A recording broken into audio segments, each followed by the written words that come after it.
A gunshot echoed through the valley as Mabel Wilson spurred her horse faster, the wound in her side bleeding through her fingers as she pressed hard against it, her vision blurring with each gallop. The year was 1875, and the Arizona Territory was as unforgiving as the men who had just killed her husband and were now hunting her down like a wounded deer.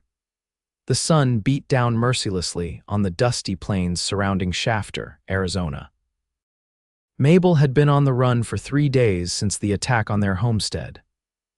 At 28, she had already lost everything twice over, first her family back east to typhoid, and now Jacob, the man who had promised to keep her safe in this wild country. The irony wasn't lost on her as she felt her strength waning, the horse beneath her slowing despite her desperate kicks. When the animal finally stumbled to its knees near a small creek, Mabel tumbled from the saddle, landing hard on the rocky ground. She crawled toward the water, each movement sending fresh waves of pain through her body. The bullet had only grazed her, but infection was setting in, and she knew without help she wouldn't last another day. "Please," she whispered to no one, her parched lips cracking as she reached for the cool water. "Not like this." "Madam, you alive down there?" The deep voice startled her, and Mabel's hand instinctively went to the small revolver tucked in her belt. She rolled onto her back, raising the gun with trembling hands toward the figure silhouetted against the bright sky. "Don't come any closer," she warned, though her voice was barely audible.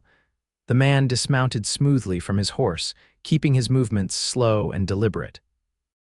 "Name's Garrett Adams, madam. I don't mean you any harm." He pushed back his hat, revealing a weathered face with kind eyes that contradicted his rugged appearance. "You're hurt." "I can manage," Mabel replied, trying to sit up and immediately regretting it as fresh blood seeped through her shirt. Garrett approached cautiously, hands visible. "I've got a ranch about 2 miles from here. I can help you, or you can shoot me and die out here alone. Your choice." Mabel studied him through pain-clouded eyes. He was tall and broad-shouldered, his skin tanned dark from years under the sun. A well-kept mustache framed his mouth, and his clothes, while dusty from the trail, were of good quality. Most telling was the way he carried himself, confident but not threatening, the stance of a man who knew this land and respected its dangers. "Why would you help me?" she asked, lowering the gun slightly. "Because that's what folks do out here," he answered simply. "We help each other survive." The world began to spin around Mabel, and she felt herself falling backward. The last thing she remembered was strong arms catching her before she hit the ground. When Mabel awoke, she was lying in a clean bed, her wound bandaged, wearing a nightgown that wasn't hers. Panic surged through her as she tried to remember what had happened. The room was simple but comfortable, a wooden dresser, a chair by the bed, and curtains fluttering in the breeze from an open window. "You're awake." An older woman with silver-streaked hair stood in the doorway carrying a tray. "I'm Martha, Garrett's housekeeper. He brought you in 2 days ago, half dead." 2 days, Mabel struggled to sit up. "Easy now," Martha cautioned, setting the tray down. "That wound was angry with infection. You've had a high fever. We weren't sure you'd pull through." "My horse, my things, your mare's resting in the stable." "Garrett brought your saddlebags there." She nodded toward the chair where Mabel's dusty bags sat. "Now, can you manage some broth?" Over the next few days, Mabel's strength gradually returned. Martha tended to her wound and brought her meals, but of Garrett Adams she saw little. Once or twice she glimpsed him from the window, working with his men in the corrals, but he didn't come to see her. On the 4th day, when she was finally able to dress and make her way downstairs, she found him at the kitchen table, poring over account books. "Mr. Adams," she said from the doorway. He looked up, surprise crossing his features before he stood quickly. "Miss Wilson, it's good to see you on your feet." "I want to thank you for your help, but I need to be moving on." Garrett frowned. "Moving on? You can barely walk across the room." "Those men who shot me, they'll keep looking. I can't bring trouble to your door." "What men? Who's after you?" Mabel hesitated, weighing how much to reveal. "My husband and I had a small ranch north of here. 3 riders came, claiming we were on their employer's land. When Jacob disputed it, they shot him. I ran and they followed." Garrett's expression hardened. "These men have names?" They worked for someone called Montgomery, that's all I know. Recognition flashed in his eyes. William Montgomery owns the Double M spread about 20 miles from here. Mabel nodded slowly. You know him. I know of him. He's been buying up land all through this part of Arizona, legally or otherwise. Garrett closed his ledger. Miss Wilson, you're welcome to stay here until you're fully recovered. My ranch is well protected, and Montgomery's men don't venture onto Adams' land. Why would you risk yourself for a stranger? Something haunted flickered across his face. Because 7 years ago, I was riding home and found a family dead on their homestead, mother, father, 2 children. Montgomery's men had been there. I was too late to help them. He met her eyes steadily. I won't be too late again. 2 weeks passed, and Mabel grew stronger. She began helping Martha with household tasks, grateful to be useful. The ranch was larger than she'd initially thought, a sprawling operation with cattle, horses, and several hands who lived in a bunkhouse near the main house. Garrett Adams ran it with quiet efficiency, respected by his men and neighbors alike. One evening, as Mabel sat on the porch watching the sunset paint the desert in gold and crimson, Garrett joined her, 2 cups of coffee in hand. Martha says you insisted on helping with the laundry today, he said, offering her a cup. I don't like being idle, she replied, accepting the coffee gratefully. Or indebted. You're not indebted here, Miss Wilson. Please call me Mabel. He nodded, settling into the chair beside her. Mabel, then. They sat in companionable silence, watching as the stars began to appear in the darkening sky. Tell me about your husband, Garrett said finally. Mabel's hands tightened around her cup. Jacob was kind. We married in Philadelphia after my parents and sister died. He had dreams of the west land of our own, cattle, maybe children someday. She swallowed hard. We'd been here less than a year. I'm sorry. And you, have you always been in Arizona? Garrett leaned back in his chair. Came out here after the war, served with the Union. Worked cattle drives, saved every penny. Bought this place when it was nothing but a shack and a few hundred acres. Built it up year by year. No wife, a shadow passed over his features. There was someone once, Caroline. We were to be married when I returned from the war. What happened? Her family lost everything. She married a banker instead. His voice was matter of fact, but Mabel heard the old pain beneath the words. I'm sorry, she echoed his earlier sentiment. He shrugged. It was a long time ago. The following day, Garrett found Mabel in the garden, helping Martha harvest vegetables. He watched her for a moment, noting how the sun brought out auburn highlights in her brown hair, how her movements, though still careful, had regained some grace. Miss Wilson, he called, approaching. I'm riding into town for supplies. Would you care to join me? Mabel looked up, surprise evident on her face. Is that wise? If Montgomery's men, Shafter's a small town, but the sheriff there is a good man. Besides, he added with a slight smile, I thought you might welcome a change of scenery. An hour later, they were in Garrett's wagon heading toward town. Mabel wore a borrowed dress of Martha's, altered to fit her smaller frame. The road followed the creek for several miles before cutting through rolling grasslands dotted with mesquite. Your land. Mabel asked, gesturing to the expanse around them. Most of it, Garrett nodded. Though that ridge to the east is Blackwater Creek Ranch, owned by the Thompsons. Good neighbors. Shafter proved to be little more than a main street with a general store, saloon, small hotel, sheriff's office, and a few other establishments. Still, after weeks at the ranch, it seemed bustling to Mabel. Several people greeted Garrett as they pulled up in front of the general store. Mr. Adams, the storekeeper called cheerfully as they entered. And who's this lovely lady? Tom, this is Miss Mabel Wilson. She's staying at the ranch for a time. Miss Wilson, Tom Prescott. Mabel noticed how Garrett offered no further explanation, and the storekeeper seemed to require none. While Garrett discussed an order of fence posts with Tom, Mabel wandered the store, running her fingers over bolts of fabric, examining jars of preserves, breathing in the mingled scents of coffee, tobacco, and leather. Something catch your eye? Garrett asked, coming to stand beside her as she looked at a display of hair combs. No, she began, but he was already reaching past her to select a simple tortoiseshell comb. This would suit you, he said, handing it to the storekeeper to add to their purchases. Mr. Adams, I can't accept, consider it a welcome gift, he said firmly. After loading their supplies, Garrett suggested they eat at the small cafe before heading back. As they crossed the street, Mabel became aware of several riders stopping outside the saloon. One man, tall and well-dressed, dismounted and stared at them before speaking to his companions. "Garrett," she said quietly, "those men—" He followed her gaze, his expression hardening. "Montgomery himself," he muttered. "Stay close to me." They continued to the cafe, but Mabel could feel Montgomery's eyes following them. Inside, Garrett selected a table that allowed him to watch the door while positioning Mabel with her back to it. "Will there be trouble?" she asked, trying to keep her voice steady. "Not here, too many witnesses." He signaled the waitress. "2 coffees and whatever's hot today, please." They were halfway through a surprisingly good beef stew when the cafe door opened. Garrett's hand moved casually to rest near his holstered pistol as William Montgomery approached their table.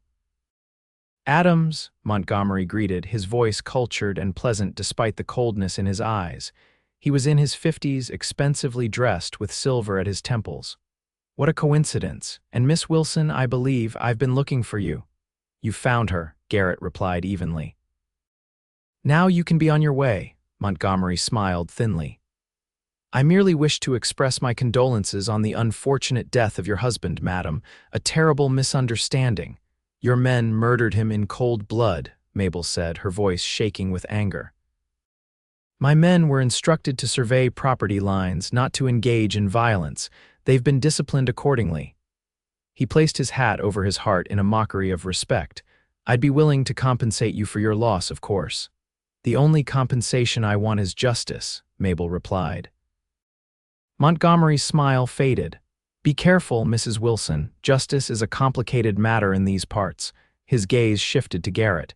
"You should know better than to involve yourself in this, Adams." "Your business here is done," Garrett said, rising slowly to his feet. Though he spoke quietly, something in his stance made Montgomery take a step back. "Indeed it is. For now," Montgomery replaced his hat. "Good day to you both."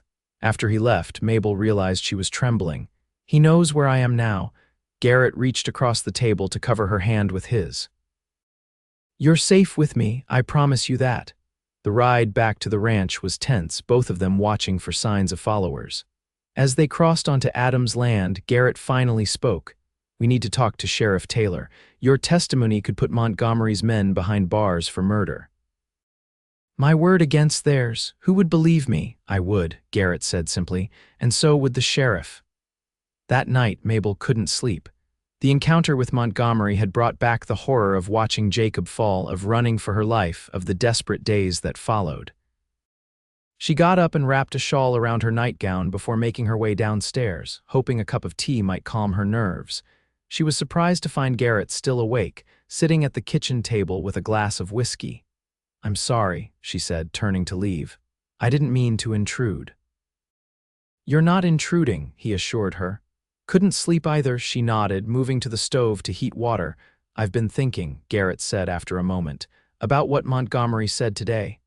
That he's looking for me, that and his offer of compensation." Garrett swirled the amber liquid in his glass.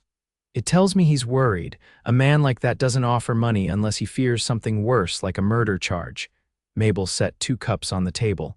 "Even if I testified, his money would buy witnesses, judges. Not all of them."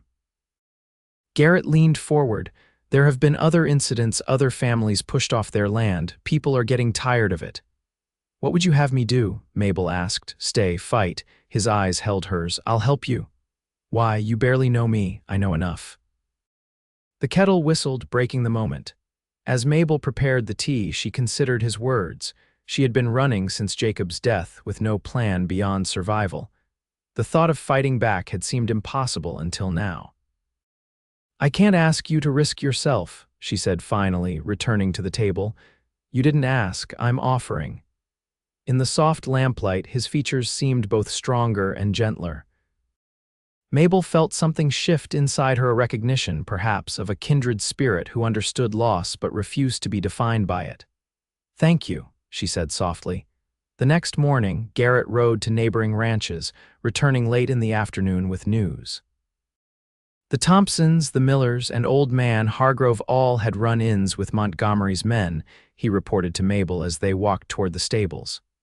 They're willing to speak up if we can get the sheriff to investigate properly. And will he?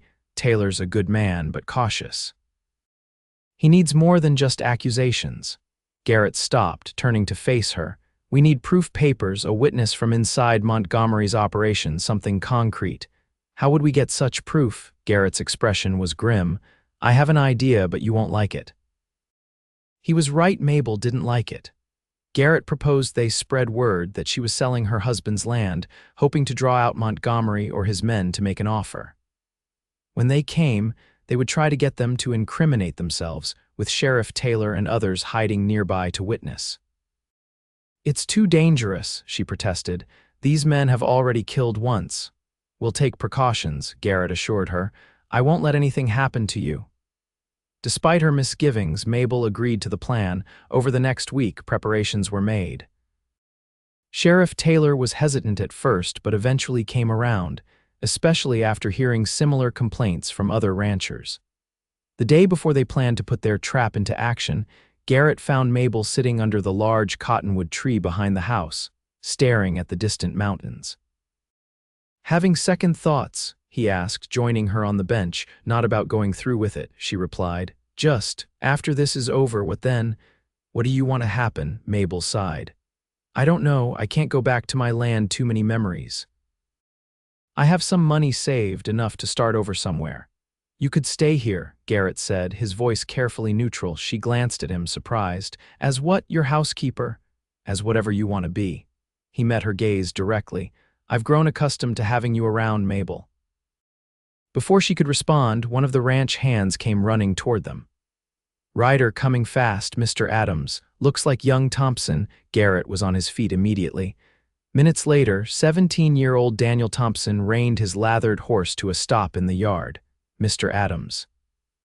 He called, his young face distraught. Pa sent me. Montgomery's men burned our south pasture and shot 2 of our hands. Are they dead?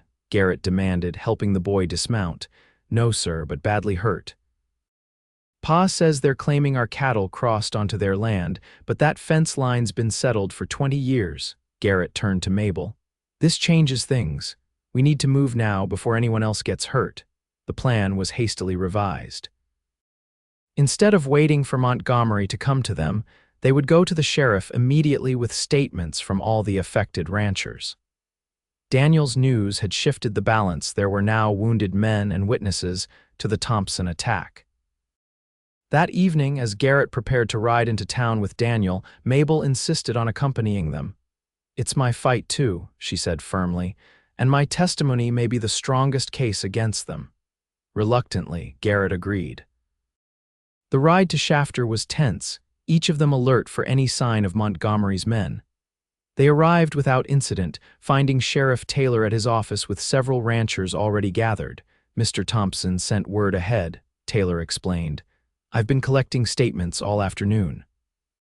For hours, they worked on building their case, documenting land claims, describing threats and attacks, establishing a pattern of intimidation and violence.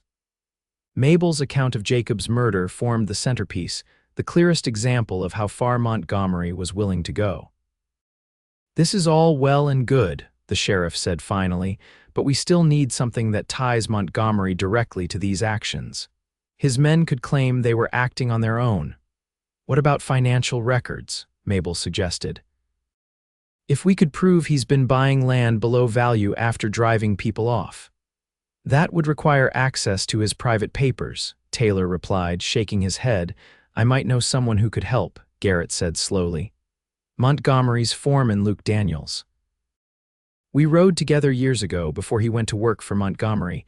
He's not a bad man, just on the wrong side. You think he'd turn on his boss? Taylor asked skeptically. Worth a try, Garrett shrugged. I'll ride out to the Double M tomorrow.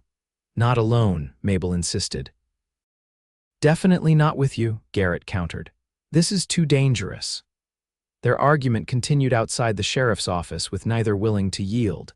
Finally, they compromised. Garrett would approach Luke Daniels in town, on neutral ground, with Sheriff Taylor nearby in case of trouble.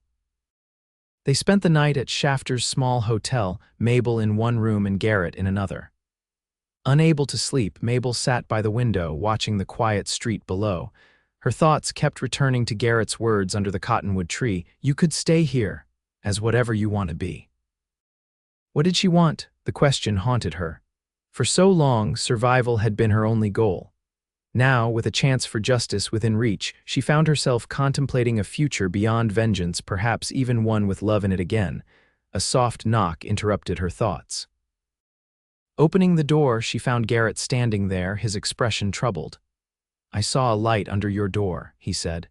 "Couldn't sleep either." Mabel shook her head, stepping back to let him in. He remained near the door, as if uncertain of his welcome. "I've been thinking about tomorrow," he said. "If anything happens to me, don't," she interrupted. "No, listen, if anything happens, Martha will look after you at the ranch for as long as you need." He paused. "I've also spoken to my lawyer. My will provides for you now." Mabel stared at him, stunned. "Your will, Garrett, why would you? Because I care what happens to you." He took a step closer. "More than I should, perhaps." The air between them seemed charged with unspoken feelings. Mabel was acutely aware of his presence, of how easily she could close the distance between them.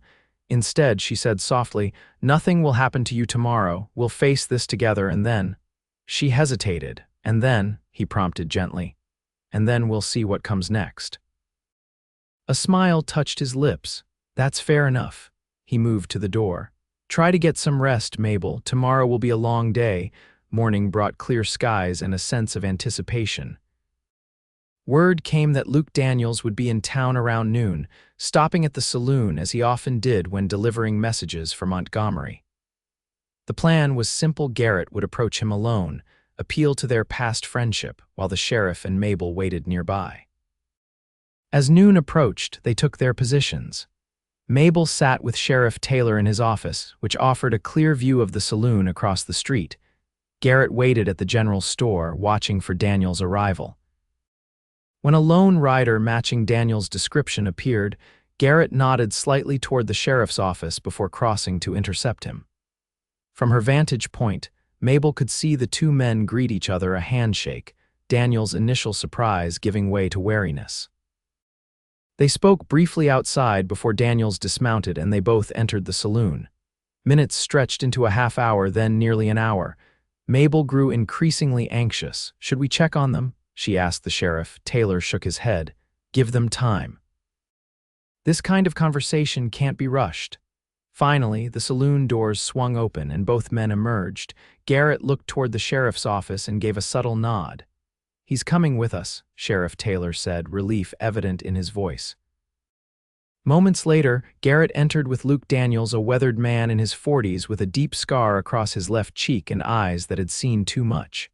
"Mrs. Wilson," Daniels acknowledged her with a respectful tip of his hat. "Garrett's told me about your husband. I'm sorry for your loss." "Are you willing to help us?" she asked directly. Daniels sighed heavily. "What Montgomery's doing, it ain't right. Never was. I've looked the other way too long." He reached into his vest and withdrew several folded papers. "These are copies of land transfer documents. Shows how Montgomery's been acquiring property, including your husband's claim, madam. There's also a list of payments to men he hired specifically to intimidate folks." Sheriff Taylor accepted the papers, examining them carefully. "This is exactly what we needed. Will you testify to this in court?" Daniels nodded grimly.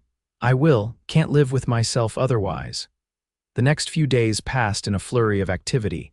With Daniels' evidence, Sheriff Taylor obtained a warrant for Montgomery's arrest.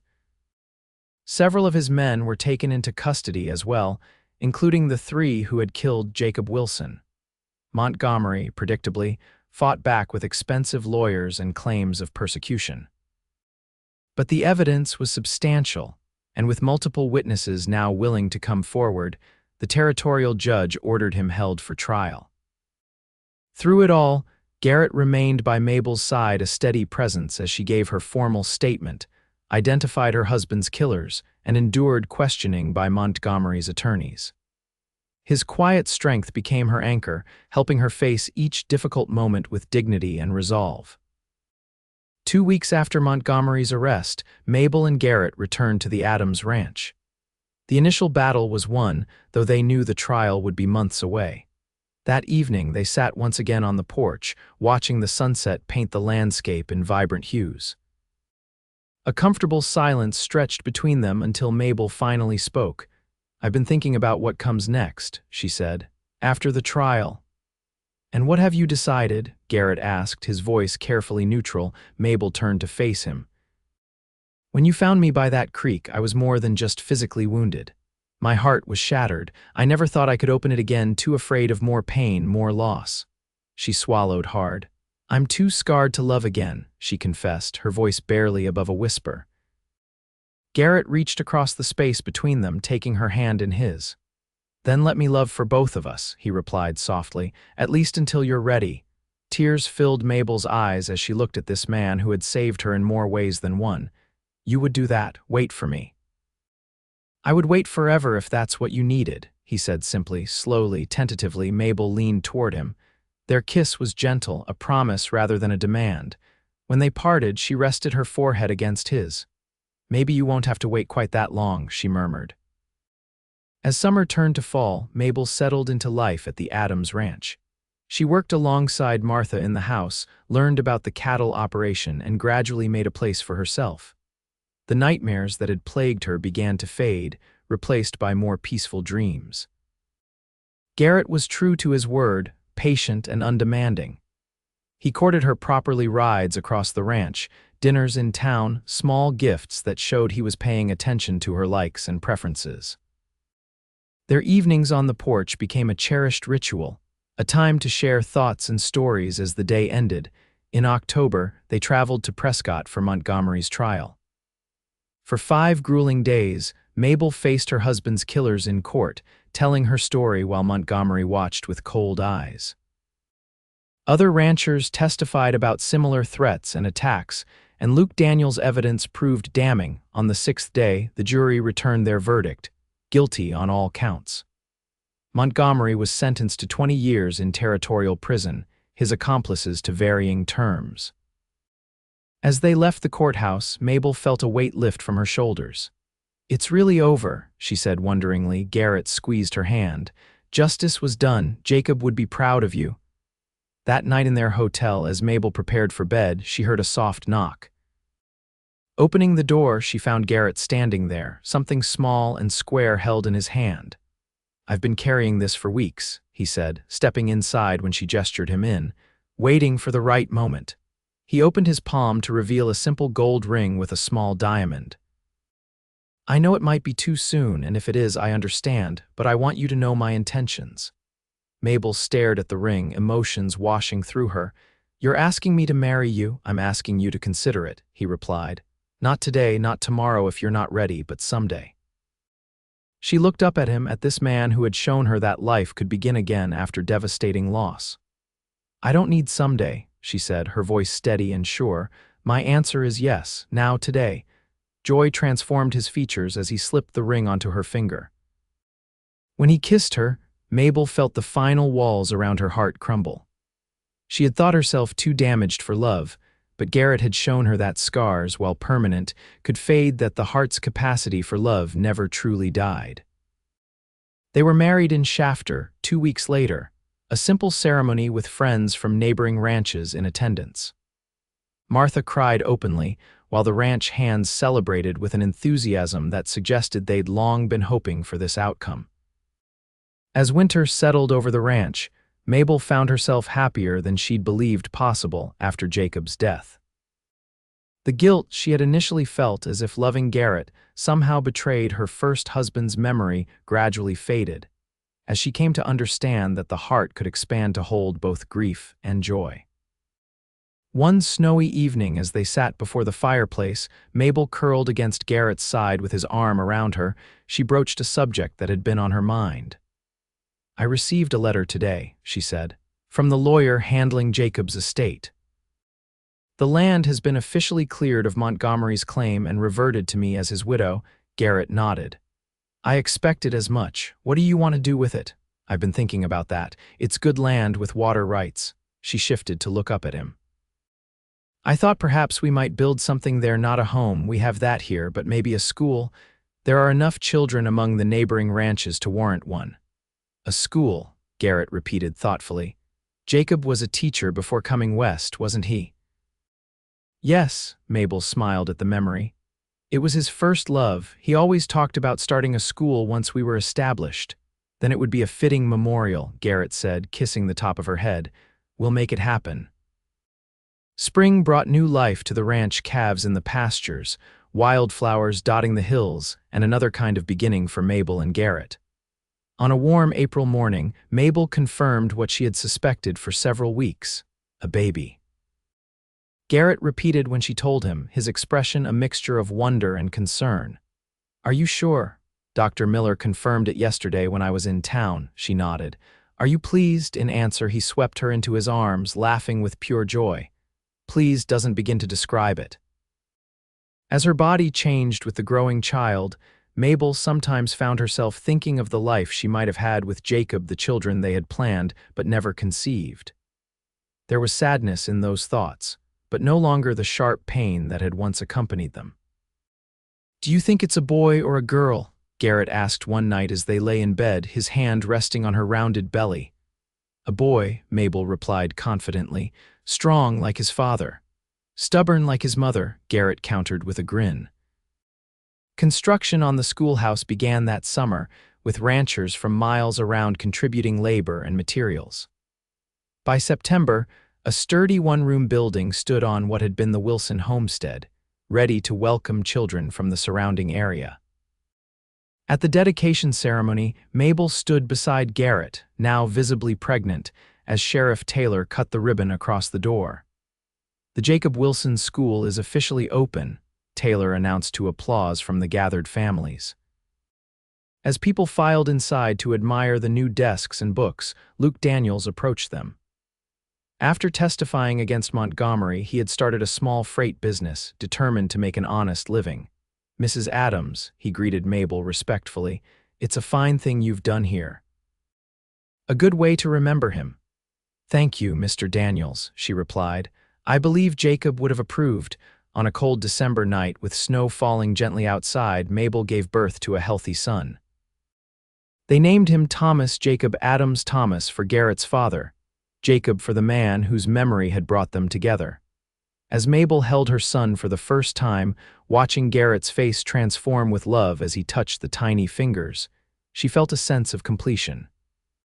The journey from that desperate day by the creek to this moment had been long and often difficult, but every step had led her here. "He's perfect," Garrett whispered, his voice thick with emotion. "He is," Mabel agreed, then smiled up at her husband. "Thank you." "For what?" "For loving for both of us until I could love again." Garrett leaned down to kiss her gently. "And do you love again?" "With all my heart," she answered without hesitation. As young Thomas grew, so did the Adams ranch. Garrett's careful management and forward-thinking investments expanded their holdings, while Mabel's involvement with the school helped it flourish. They hired a teacher, a young woman from the East who brought new ideas and enthusiasm to the community. By the time Thomas was 3, the family welcomed a daughter they named Martha Elizabeth for Mabel's mother, Martha for the housekeeper who had become family to them. The older woman doted on both children, teaching Thomas to bake cookies and rocking Elizabeth for hours, singing songs from her own childhood. 5 years after Montgomery's conviction, word came that he had died in prison, reportedly of heart failure, though rumors suggested a confrontation with another inmate. Mabel received the news with surprising equanimity. "Are you all right?" Garrett asked that evening, finding her alone in the garden. "Yes," she said thoughtfully.